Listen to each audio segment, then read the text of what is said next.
Il est midi, bonjour à toutes et à tous. Sans plus tarder, les titres de ce mardi 24 août. À la une, développement d'échanges, d'expertise dans le domaine des études stratégiques concernant la paix et la sécurité.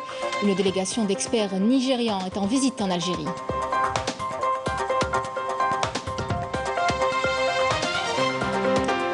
Les derniers feux de forêt que notre pays a connus ont incontestablement marqué les esprits, notamment à Tizi Ouzou. Aujourd'hui, il est plus que jamais question de prise en charge psychologique des enfants, catégorie la plus vulnérable.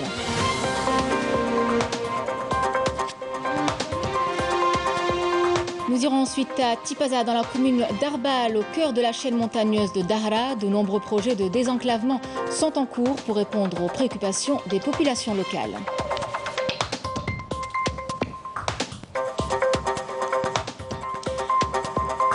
Réalisation d'une nouvelle unité d'urgence médico-chirurgicale à Qsar Chlala dans la wilaya de Tiaret.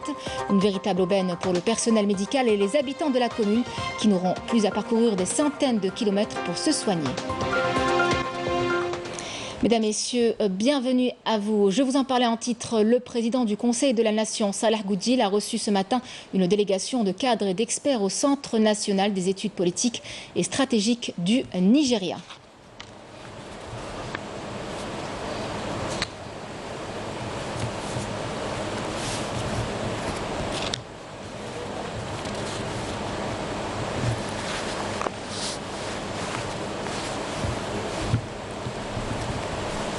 Une délégation qui s'est rendue ce matin à l'Institut national des études stratégiques globales à Alger. Cette visite s'inscrit dans le cadre des échanges d'expériences entre les deux pays, notamment en matière de traitement de dossiers de paix et de sécurité dans le continent africain durant cette conjoncture caractérisée par les défis sécuritaires nécessitant une coordination stratégique pour pouvoir y faire face.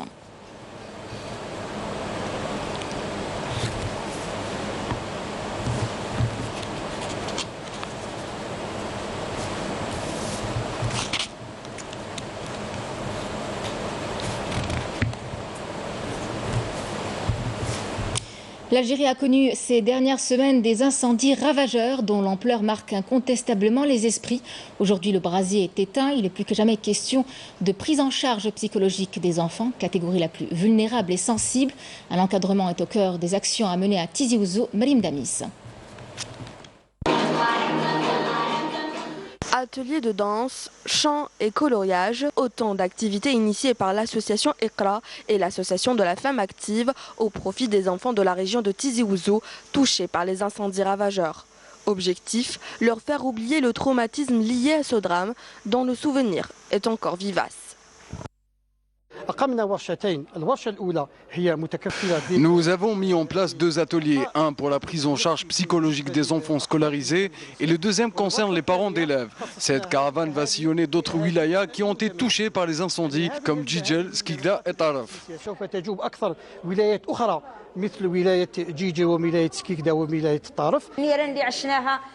Les enfants sont traumatisés après les incendies ravageurs que nous avons subis. Nous avons donc organisé des activités culturelles en coopération avec l'association culturelle El Farja et une conférence pour les parents pour les accompagner. Cette louable initiative est encadrée par le ministère de l'Éducation et les psychologues pour assurer un accompagnement psychologique avant la rentrée scolaire.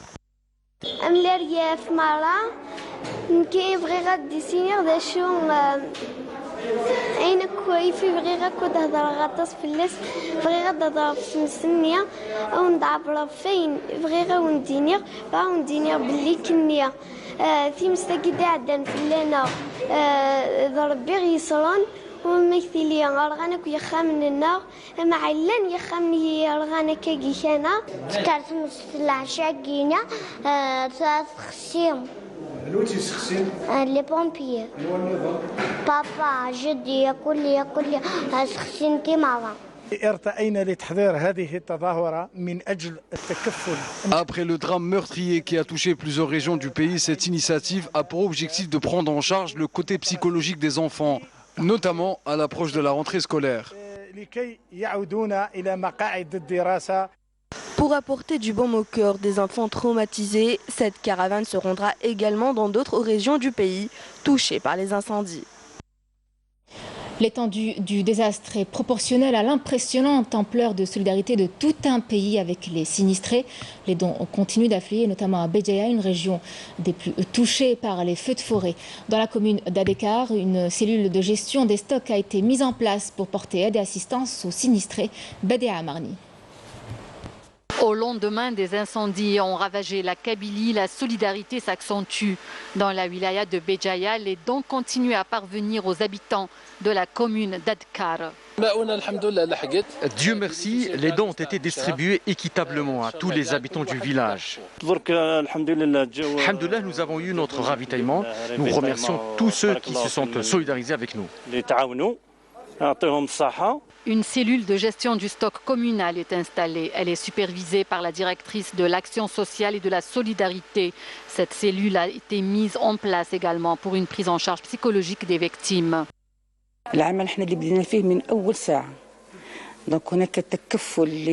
Nous avons commencé immédiatement notre travail. Nous avons offert des denrées alimentaires, literie, vêtements et médicaments. Nous avons aussi mobilisé une équipe de psychologues pour accompagner les victimes. Nous avons même fait appel aux équipes des cellules de proximité de Sétif.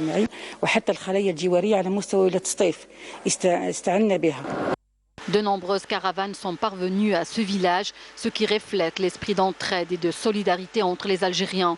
Le peuple algérien a montré son attachement à la patrie et son unité figure parmi ses priorités.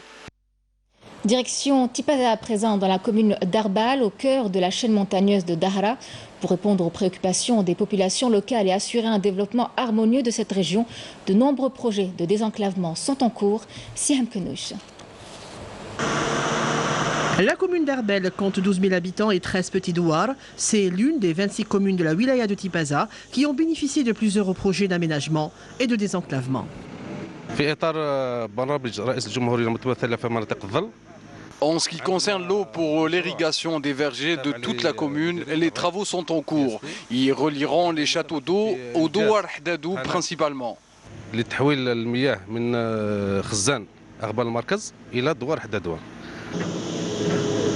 Le système d'irrigation touchera toutes les fermes et potagers aux alentours. Un aménagement autour de la source Tel Azouz est prévu aussi. Nous, c'est l'eau potable qui nous intéresse plus qu'autre chose. L'eau de la région est salée et on souhaite que l'eau arrive jusqu'à nous.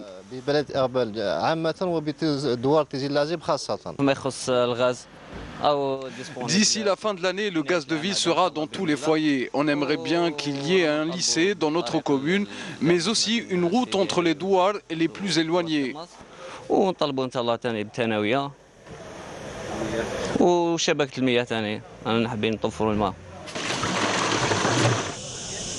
Cet hiver, les habitants de Douar ou Afia se réchaufferont au gaz de ville et puis de nombreux projets d'assainissement sont aussi en cours. احنا متواجدين في دوار تيزي العزيب بلدية تغبال عندنا مشروع تطهير. Nous sommes à 50% de taux de finition en ce qui concerne l'assainissement. C'est ou bien un nouveau réseau ou bien un ancien qu'on nettoie. بمبلغ مالي 4 ملايين دينار وديلي 4 أشهر يعني المقاول قايم بالواجب تاعو. Arbel est une commune qui se situe dans le nord du Dahra, à environ 60 km du chef-lieu de la wilaya de Tipaza. Une zone jadis bien enclavée, aujourd'hui elle ne l'est plus. Santé à présent, la vigilance doit rester de rigueur. Les derniers chiffres de contamination au Covid-19 en légère hausse en Algérie. Le bilan fait état de 506 nouveaux cas confirmés, 401 guérisons et 30 décès malheureusement à déplorer en l'espace de 24 heures. Des chiffres qui exigent de nous tous le maintien des strictes mesures de prévention et ce malgré la vaccination. Ce qui nous permet d'aborder ces campagnes de vaccination de plus en plus nombreuses dans le pays. Vous n'êtes d'ailleurs pas sans savoir qu'en début de semaine a été lancée la campagne de vaccination destinée au personnel de l'éducation nationale. Elle se poursuit en vue de l'échéance de la rentrée scolaire. Une priorité même, le point à Ghardaya avec Bédia Amarni. À Ghardaya, l'opération de vaccination contre la Covid-19 se poursuit. Elle concerne cette fois-ci les personnels du secteur de l'éducation nationale. C'est une opération préventive. Il est important que tout le personnel du secteur se fasse vacciner, à commencer par le directeur d'établissement, ceci pour éviter toute contamination.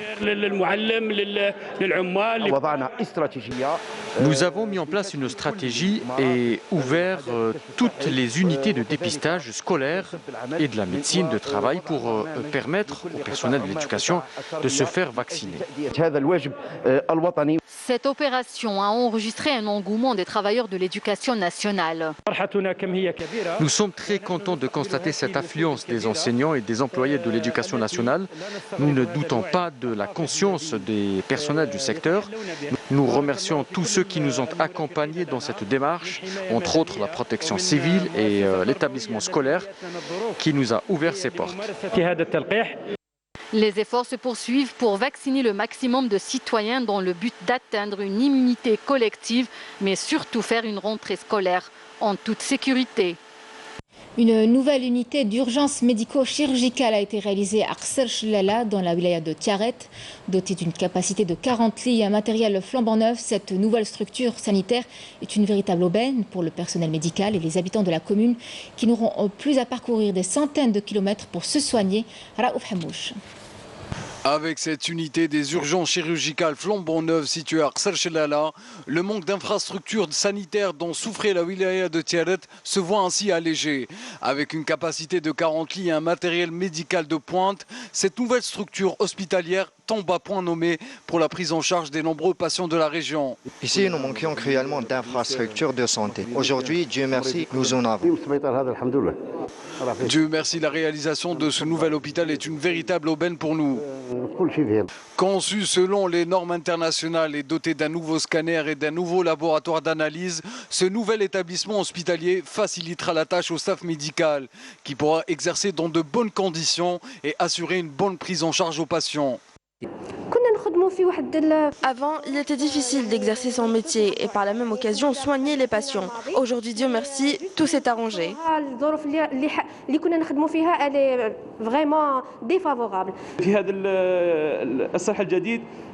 Nous avons 4 nouveaux lits pour le service de réanimation. Ajoutez à cela un matériel technologique de pointe comme les échographes et les ECG modernes.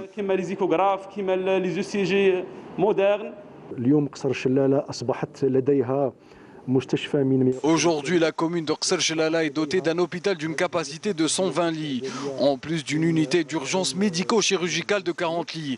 L'État sera toujours présent afin d'améliorer la prise en charge médicale du citoyen.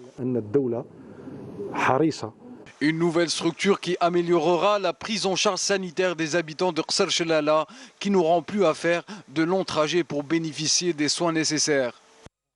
Et dans le reste de l'actualité, les unités de l'armée populaire de libération sahraoui ont mené de nouvelles attaques contre les positions des forces de l'armée d'occupation marocaine dans les secteurs de Mahbes et de Adrika. Les bombardements ont été intensifiés contre les positions des forces marocaines dans les régions de l'Aqad et Akrara Farsik dans le secteur de Mahbes. Des unités de l'armée sahraoui ont également bombardé les positions des forces de l'occupation marocaine dans la région de Tawarachit dans le secteur de Adrika.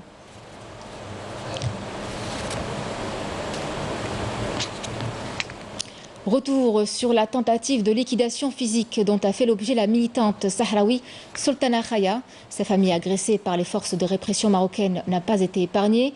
Pour dénoncer ces agressions, des manifestations de soutien ont été organisées dans les camps de réfugiés sahraouis, Al-Izza ou Al-Karama, appelant la communauté internationale à intervenir en urgence et ainsi mettre un terme aux violences de l'occupant marocain. Un acte qui dévoile le visage hideux du régime de l'occupation et qualifié de crime par la Commission nationale sahraoui des droits de l'homme, Emel Bouarba. La militante sahraoui des droits de l'homme Sultana Khaya a été victime hier d'une nouvelle tentative de liquidation physique par les forces de sécurité marocaines en raison de sa lutte inlassable pour les droits de l'homme dans les villes occupées. Les forces de répression du Marzen ont pris d'assaut son domicile et agressé brutalement les membres de sa famille ainsi que d'autres militants sahraouis. Et en signe de soutien à cette militante sahraoui et à son combat acharné pour la liberté, des manifestations dans les camps de réfugiés sahraouis sont organisées, appelant la communauté internationale à intervenir en urgence pour mettre un terme aux violences marocaines. Les Sahraouis des camps Les Izza ou le Karama sont sortis exprimer leur soutien à la militante Sultana Khaya qui a été agressée par les forces de sécurité marocaines. Nous avons voulu aussi manifester notre soutien à la famille de Sultana Khaya dans sa sœur Ouara. Son fils, âgé de 2 ans et demi, et sa mère qui ont été également brutalisés par l'occupant marocain. Nous dénonçons les actes barbares commis par le régime marocain et nous appelons la communauté internationale et les organisations de défense des droits de l'homme à intervenir en urgence afin de protéger les familles sahraouies dans les régions occupées.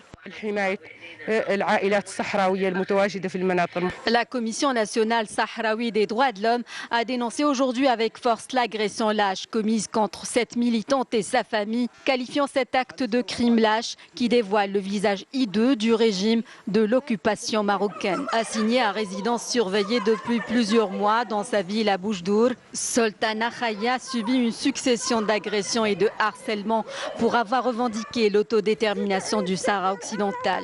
Battue, torturée, violée et enlevée, les forces de l'occupant marocain lui ont infligé les pires sévices pour la réduire au silence. Des pics de température frôlant les 50 degrés, des vagues de chaleur longues et intenses, des nuits tropicales. C'est la surchauffe que connaîtra l'Algérie à la fin du siècle si les émissions de gaz à effet de serre ne sont pas drastiquement réduites. Où en est la science dans la connaissance des systèmes climatiques et du changement climatique? Des experts de l'Office national de météorologie nous éclairent. Malim Damis. Les températures caniculaires enregistrées cet été ont été exceptionnelles, atteignant parfois les 47 degrés. Cette hausse du mercure a touché principalement les régions ouest, puis l'est et le centre de l'Algérie. Une situation caractérisée par une masse d'air très chaude dans les basses couches. Cette situation a été marquée par des températures maximales très importantes relevées au niveau des stations couvrant notre réseau météorologique. Elles étaient nettement au-dessus de la normale climatique 1981-2010, environ de plus de 8 degrés à 11 degrés dans l'ensemble. C'est la première fois que pour une vague de chaleur que la météo a basculé vers une vigilance rouge concernant ces wilayas, puisque c'était des températures vraiment exceptionnelles et records pour les régions nord du pays. À l'instar des pays du bassin méditerranéen, l'Algérie sera confrontée à une accentuation des événements climatiques extrêmes affectant beaucoup de secteurs, notamment l'agriculture. Ces phénomènes, vagues de chaleur ou tout autre événement extrême, vont être plus accentués avec des valeurs accompagnées par des valeurs très élevées et plus fréquentes. Et ça influence sur plusieurs secteurs comme l'agriculture, comme les ressources en eau. C'est le moment également où on doit tirer la sonnette d'alarme pour rappeler à beaucoup de constats, bien sûr, qui ont été observés à travers ces tendances futures attendues. En d'autres termes, il faut dès maintenant développer des stratégies d'adaptation et de mitigation. C'est-à-dire qu'il faut faire des plans, même voire des plans décennaux, pour pouvoir réduire les effets négatifs du système des changements climatiques et également élaborer des plans stratégiques pour non seulement réduire les effets du système négatif, mais également pour y faire face, parce que les impacts seront importants. Selon les experts, les conséquences relatives au changement climatique futur devraient être prises en compte dans toutes les stratégies de développement. Caractérisée par un climat aride à semi-aride, l'Algérie est de ce fait confrontée à de nombreux risques de catastrophes naturelles intenses et de plus en plus récurrentes. Chasse au gaz nocif pour l'environnement. Après avoir trouvé une vieille bonbonne de gaz près de sa maison dans le Midwest des États-Unis, Rick Carras a voulu vérifier sur la toile si elle ne valait pas quelque chose. Surprise, elle s'est révélée être un objet très convoité dans la bataille contre le changement climatique. Le CFC, ou chlorofluorocarbure, est un puissant gaz à effet de serre qu'il est légal de posséder, mais dont la production a été interdite mondialement depuis des années. Une poignée d'entreprises s'est mise en chasse de ces produits pour les réduire, pour les détruire, puis de revendre les crédits carbone acquis. Rick Carras s'est mis en lien avec une de ces sociétés. Un employé est allé chercher la bonbonne. Quelques minutes plus tard, le trouveur avait gagné $100 et le gaz était en route pour l'incinérateur. Un été très chaud au Moyen-Orient. Des températures exceptionnellement hautes sont enregistrées par les météorologues, pouvant dépasser les 50 degrés Celsius avec un ressenti bien plus supérieur. En Syrie, les éleveurs de buffles qui souffrent de la chaleur s'inquiètent de la baisse de la production et de la perte de leurs revenus. Bangkok n'est pas en reste. La capitale thaïlandaise souffre toute l'année de températures torrides qui obligent de nombreuses personnes à rester à l'intérieur, où l'utilisation excessive de la climatisation semble être la seule solution, mais ne fait qu'aggraver le problème. C'est pour cela que l'architecte paysagiste thaïlandaise Kochakorn Verakom espère y remédier en ajoutant davantage de verdure à la ville surbâtie, notamment sur les toits. Elle a conçu le nouveau toit de l'université de Thammasat, au nord de Bangkok, où étudiants et personnels peuvent planter et récolter des aliments sur un labyrinthe de style rizière descendant vers un grand bassin. Une conception qui permet de lutter contre les inondations, mais aussi de rafraîchir le bâtiment et de réfléchir la chaleur au lieu de l'absorber. Actuellement, l'architecte travaille à la revitalisation du parc Lumpini de Bangkok, le poumon de la ville, pour rendre plus efficace et ainsi lutter contre la pollution atmosphérique. L'occasion pour nous de changer notre mode de vie. À Tokyo, les Jeux paralympiques débutent ce mardi. Le gouverneur Yuriko Koike allume la flamme pour les porteurs de la torche. Les Jeux s'ouvriront avec des athlètes qui espèrent faire voler en éclats les stéréotypes et les records mondiaux. Une flamme à l'épreuve des vents du Covid-19, puisqu'un tableau aimante déjà tous les regards, celui des cas de contamination qui atteignent des sommets au Japon.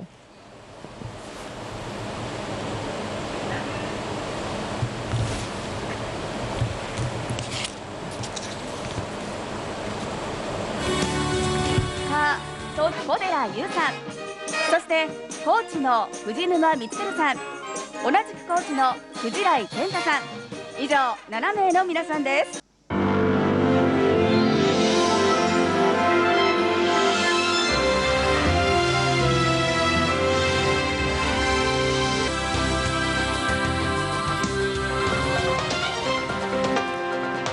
Voilà qui referme les pages de cette édition. Merci de l'avoir suivi. Tout de suite, c'est votre journal météo avec Amel Laribi. Excellente journée à vous avec la suite de nos programmes et à demain.